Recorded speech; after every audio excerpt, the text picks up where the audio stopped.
August 1942. The German summer offensive rolls eastward across the Soviet Union. After a year of victories, Hitler believes the Red Army is already broken. The objective now is not Moscow, but the south. Oil, industry, and control of the Volga River. At the center of that plan stands one city, Stalingrad. On August 22nd, the troops of Field Marshal Friedrich Paulus's 6th Army cross the Don River. The following day, August 23rd, the spearhead of the German 16th Panzer Division smashes through thin Soviet defenses and races east. By midday, German tanks reach the Volga north of the city. From their command vehicles, German officers can see Stalingrad stretching along the riverbank. Smoke rises in the distance. Confidence is absolute. Soldiers write letters home already naming the place of their victory. To them, Stalingrad is just another target. They have no idea they are driving into a graveyard. At the same time, the Luftwaffe's 4th Air Fleet, commanded by Wolfram von Richthofen, begins one of the most devastating bombing campaigns of the entire Eastern Front. Hundreds of aircraft pound the city with high explosive and incendiary bombs. Entire neighborhoods ignite. Oil tanks explode. Wooden houses burn like torches. Firestorms sweep through residential districts. Within 2 days, Stalingrad suffers more civilian casualties than London endured during the entire Blitz. Because evacuation was delayed, tens of thousands of civilians are still trapped inside the city. Many die in cellars, tunnels, and collapsing buildings. Others drown fleeing into the Volga as burning debris rains down. By nightfall, Stalingrad is no longer a city. It is a smoking ruin. Paulus believes this destruction guarantees a quick victory. He assumes resistance will collapse under the weight of firepower. Instead, the ruins become the foundation of Soviet defense. The rubble creates cover. The cellars become fortresses. The underground passages allow movement unseen. The Germans have destroyed the city, but in doing so, they have built the battlefield that will destroy them. By late August, Soviet counterattacks begin under General Andrei Yermomenko of the Stalingrad front. Stalin issues a direct order. The city will not be surrendered. Not a step back. The Red Army does not drive the Germans away from the Volga, but it prevents total encirclement. Every day bought is paid for in blood. To break the deadlock, Hitler reinforces Paulus's 6th Army. Units from Hermann Hoff's 4th Panzer Army are committed. The mission is clear. Seize the city through direct assault. Urban warfare. The defense now rests on one formation, the 62nd Army, commanded by Lieutenant General Vasily Chuikov. His forces are battered, under strength, and exhausted. Yet they still possess around 50 operational tanks, with more dug in as immobile firing positions. Some of those tanks become legends.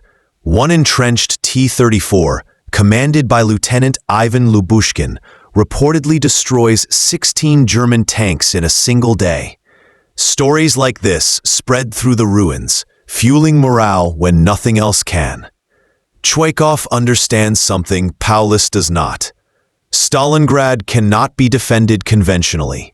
It must be defended up close.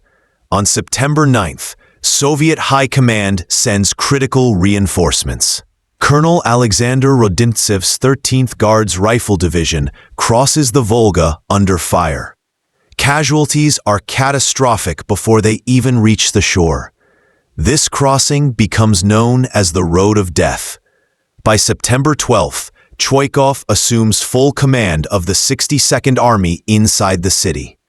His forces are now isolated, pressed from multiple directions, supplied only by boats, crossing the Volga under constant bombardment. On September 14th, The Germans launch their first full-scale urban assault.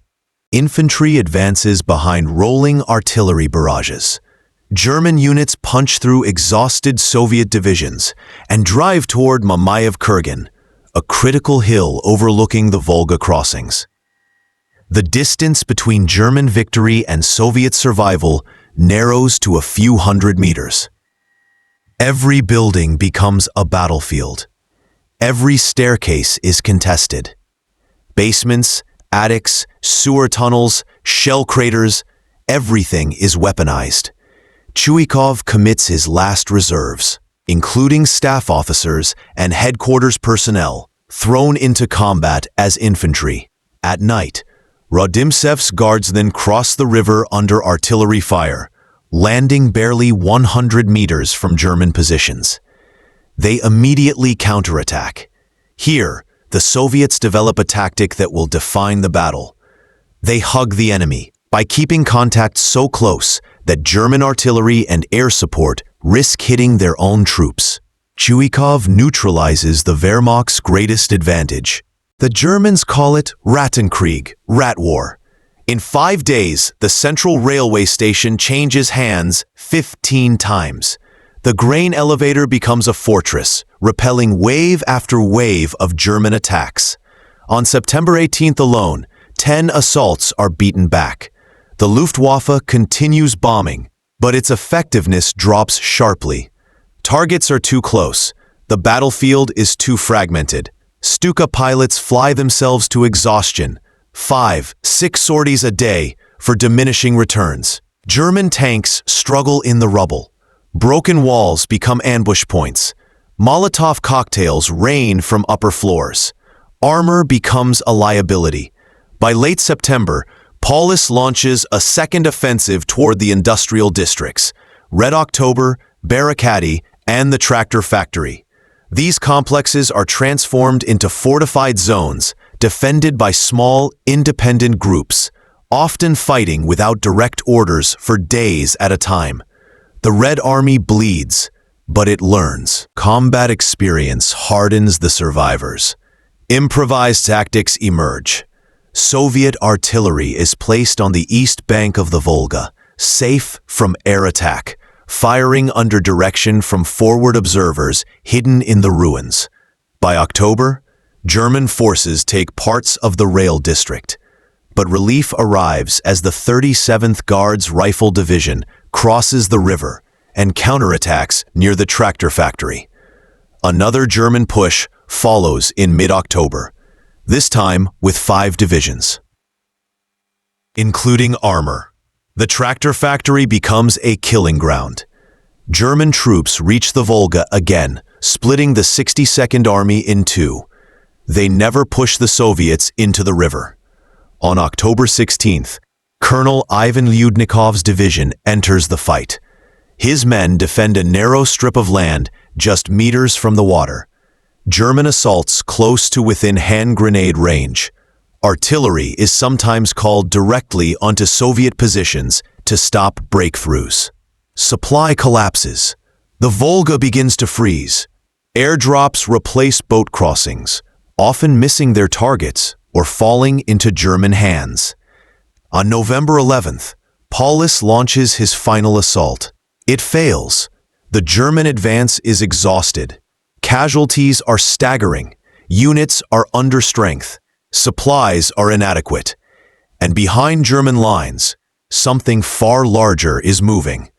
On November 19th, Soviet forces strike the German flanks in Operation Uranus. Romanian units collapse. Encirclement follows.